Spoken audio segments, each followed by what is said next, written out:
So we're heading over Chuck Antworth's house right now to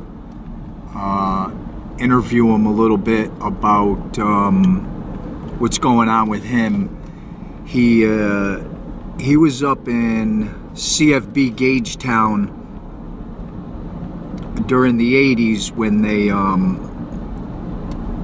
when they actually dumped 40 containers of the Agent Orange, and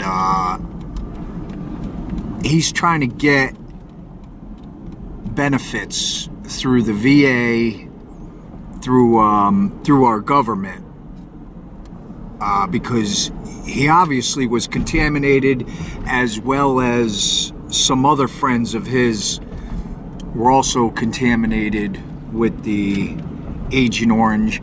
And they had sprayed there in the 60s as a defoliant. So there's going to be some things that I'm going to be trying to document over the course of the next few months.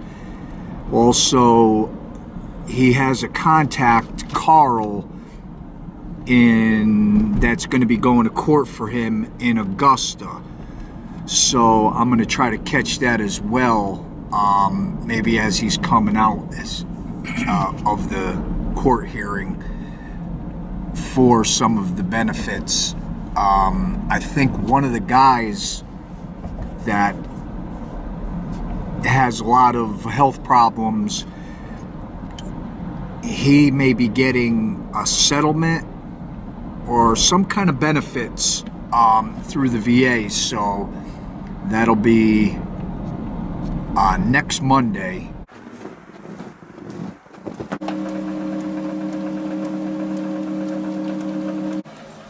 So I'm here with Chuck now, and he's going to tell us a little bit about what was going on over in Gage Town.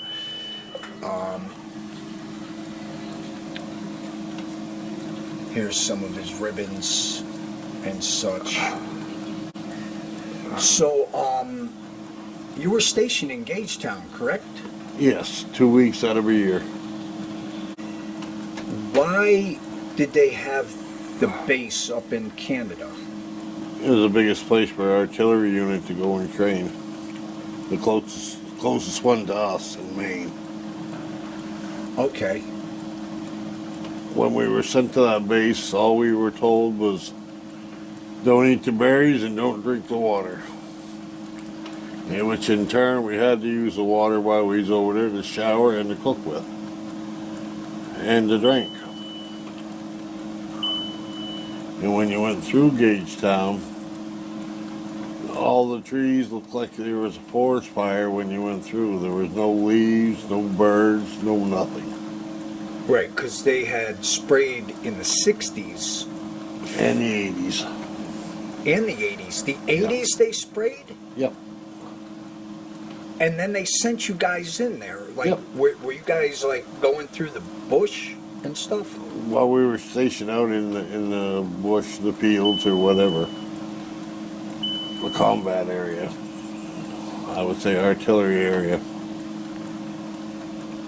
And then when we sat there, I was an RTO, which is a radio specialist, sitting on the ground beside the guns. And when the guns went off, it stirred up a dust, which we all inhaled. And made us all sick. But the Canadians got caught in a cover-up, and the United States was with them, and the Americans won't admit to it like the Canadians have. Which I've been fighting a claim for a little while, but they've known this for over 30 years, since 1980 up. Right. And you were, what years were you stationed there? 81 through 87. I missed 1 year of summer camp, and that was, so actually I've been there 6 times. And there was a guy that I had watched, Al White, who had witnessed them dumping 40, 50 gallon barrels of the Agent Orange. Yeah, I saw that on YouTube. He was some type of security cop for the base. So, what did they do? Did they buried those barrels, right? According to him, yes, they buried them. All 40 to 50 barrels. Were you anywhere near that? I have no idea where they buried it. Right. But you get a lot of people that are sick. There's 4 states. I believe it's Maine, New Hampshire, Connecticut, and Boston that were also there. I'm not positive, but I know they were there, and I know they're filing claims also. And there was 2 countries. I believe Australia was one, and the British was another, let alone the Canadians, which everybody, or a lot of the people of Canada around that base have died or been settled with. Everybody's either got diabetes or some type of breathing problem or prostate problems or whatever. And it's killing everybody. A lot of them are gone. And they can't testify. And you're on dialysis. Yes, sir. What are your health problems? Oh, see, my thyroid's gone, my prostate's gone. I got neuropathy in my arms and legs. I got diabetes. Recently, a couple of years ago, I just had triple bypass due to the diabetes, I guess, they told me. Just about everything a guy had come back from Vietnam, I guess. Right. A lot of the guys that were over in Vietnam experienced a lot of the health problems that you're having. Oh, yeah. Yep. And it's too bad our government won't take up for us. We fought for our country. They won't fight for us. Right. They're trying to sweep it under the carpet, really. Yeah. But there's a guy, Carl, that you know that's going to be going to a hearing, correct, for one of the guys? Yes, he's my American Legion liaison officer. He'll be handling my court case because I can't travel.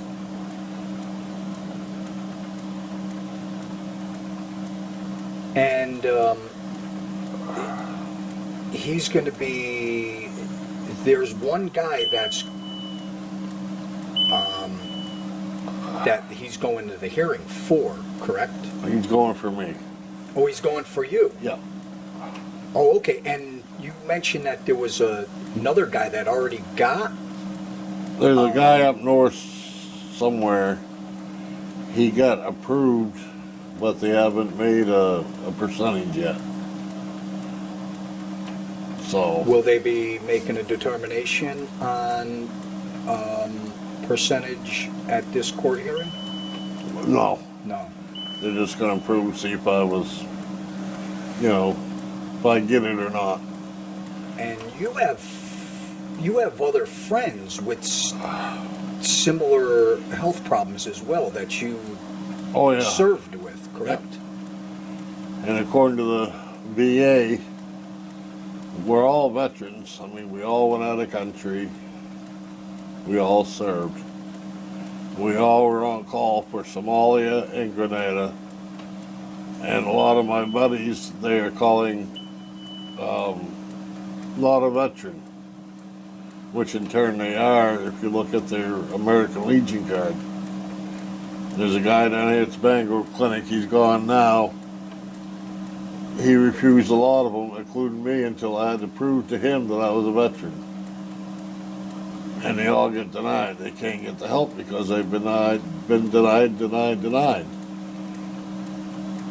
And the VA has stepped up. They have helped me and my wife for taking care of me and my health problems. I will admit to that. But they won't admit to the health claims. And it's too bad. A lot of good men have died. They could have used the help. Or women. Hopefully they'll learn to quit lying and help people. Admit to what they've done. How often are you doing dialysis? 5 days a week. 5 days a week. 4 hours a day or better. This is a machine that's keeping me alive, and the VA has nothing to do with it. It's all through a company called DaVita. They've treated you pretty good? Yes. Yes, they have. They trained my wife to run the machine. My wife is the one that's keeping me alive.